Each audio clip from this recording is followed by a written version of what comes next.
So ఇలాంటి situation Chiranjeevi గారిని అనుకున్నారా, సాధ్యం కాలేదు, వంగవీటి గారిని కోల్పోయారు, పవనే మాకన్నీ అని. ఇప్పుడు పవన్ కళ్యాణ్ మీద ఏమైనా కుట్రలు జరుగుతున్నాయా అనేటువంటి అనుమానము ఎవరో ఒక నాయకుడు అంటే వీళ్ళు రాజకీయ పరంగా వీళ్ళ మధ్య మిత్రుల మధ్య విభేదాలు సృష్టించాలని మాట్లాడుతున్నారు అని అనొచ్చండి. ఇప్పుడు మాట్లాడినటువంటి కాలరు క్షేత్రస్థాయిలో ఉన్నటువంటి ఒక సామాన్యమైనటువంటి వ్యక్తి, లేకపోతే ఒక క్షేత్రస్థాయిలో ఉన్న నాయకుడు అనుకోవచ్చు. ఆయన పిఆర్పి దగ్గర నుంచి జనసేనలో ఉన్నారు. ఆయన ఆవేదన ఇది పవన్ కళ్యాణ్ ఒకసారి ఆలోచించాల్సిన అంశమా కాదా? కుట్రలు జరుగుతున్నాయి పవన్ కళ్యాణ్ మీద అనేటువంటిది పవన్ కళ్యాణ్ తెలియకుండా ఏమో ఉండదు, తెలియచ్చు.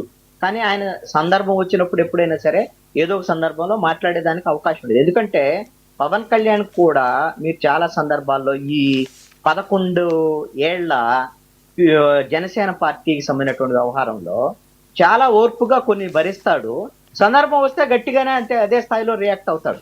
ఇప్పుడు ఈ కూటమి ప్రభుత్వం వచ్చిన తర్వాత కూడా ఈ 14 నెలల కాలంలో నాకు తెలిసి ఒక 2-3 విషయాల మీద పవన్ కళ్యాణ్ కూడా గట్టిగానే రియాక్ట్ అయ్యాడు.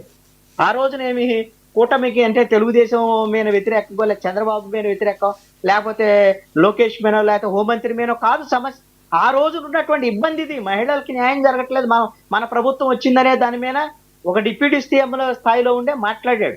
నేను అనుకుంటున్నాను ఇప్పుడు మన కాలర్ మాట్లాడినటువంటి అంశాల మీద కూడా జనసేన ఎక్కడైతే నలిగిపోతున్నారో జనసేన కార్యకర్తలు, ఎక్కడ తెలుగుదేశము జనసేన ఈ రాజకీయాల మధ్య అడకత్తరలో పోక చెక్కలాగా నలిగిపోయేటువంటి వాళ్ళు జనసేన కార్యకర్తలు.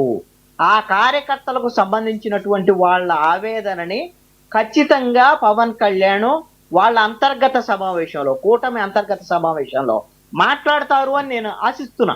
ఇంకా చాలా సమయం ఉంది. ఇప్పటికే కొంత ఆవేదన 1 by 1 వాళ్ళ దగ్గర నుంచి వస్తుంది. ఇది వాళ్ళ పార్టీ సమావేశాల్లో కూడా, అంతర్గత సమావేశాల్లో కూడా వాళ్ళ కార్యకర్తలు లేదా క్షేత్రస్థాయిలో వాళ్ళు కూడా చెప్తారు.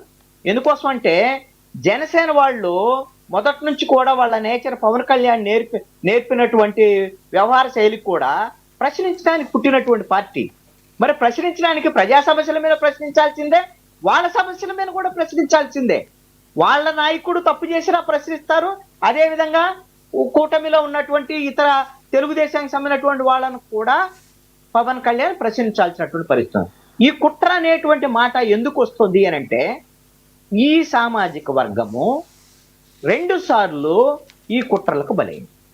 ఒక్కసారి కుట్రకు బలైతే అండి 20-30 ఏళ్ళు వెనక్కిపోయిద్దండి ఆ సామాజిక వర్గం. 20-30 ఏళ్ళు ఆర్థికంగా సమాజం. మీరు గమనిస్తే 1985లో సంబంధించినటువంటి 84-85లో జరిగినటువంటి అసెంబ్లీ ఎన్నికల్లో ఆ రోజున వంగవీటి మోహన్ రంగా కేవలం ఎమ్మెల్యేగా గెలిచారని అందరూ అనుకుంటున్నారు. ఆయన రాష్ట్ర స్థాయిలో పాపులారిటీ ఉన్నటువంటి నాయకులు. ఆయన ఒక పిలుపుతో కొన్ని లక్షల మంది విజయవాడ కేంద్రంగా, ఆయన లేకుండా ఆయన జైల్లో ఉన్నప్పుడు లక్షల మంది ఆయన పిలుపుతో ఏకమైనటువంటి పరిస్థితి. అంటే కేవలం కాపులు మాత్రమే కాదండి, కాపులకు మద్దతుగా బీసీలు, ఎస్సీ, ఎస్టీలు కూడా ఉన్నారు ఆ రోజున. ఆ విధమైనటువంటి నాయకుడు ఒక రాష్ట్ర స్థాయి నాయకుడుగా ఎదుగుతున్నాడు అనేటువంటి క్రమంలో ఆ రోజున స్వపక్షం నుంచి లేకపోతే వైరి పక్షం నుంచి వాళ్ళ నుంచి కుట్రలు చేసి ఏకంగా మనిషినే ఆమరణ నిరాధ్యక్షలో ఉన్నటువంటి మనిషినే దారుణంగా హత్య చేసినటువంటి పరిస్థితి కదా. ఇది ఆ సామాజిక వర్గం ఒక బలమైనటువంటి నాయకత్వాన్ని కోల్పోయినటువంటి మాట వాస్తవం కదా. ఆ తర్వాత 2009 ఎన్నాళ్ళు పట్టిందండి? 2009కి అంటే సుమారుగా నాకు తెలిసి 30 ఏళ్ళు పట్టింది. మళ్ళీ చిరంజీవి లాంటి వాళ్ళు ఒక రాజకీయంగా ఒక బలమైనటువంటి శక్తిగా రావటానికి. మరి చిరంజీవి వచ్చాడు, ఎంతో కొంత 2 బలమైనటువంటి పార్టీలు ఉన్నా కూడా 18% ఓట్లు, సీట్లు కొన్ని సంపాదించగలిగాడు. కానీ ఆ పార్టీని ఉంచారా? దాని వెనకాల ఎన్ని కుట్రలు జరిగాయి? ఎన్ని పార్టీలే కాదండి, మీడియాతో సహా చాలా మంది కుట్రలు చేశారు. జెండా పీకేస్తున్నారని ఆ రోజున పిఆర్పిని, అంటే ఒక రకంగా చెప్పాలంటే ఆ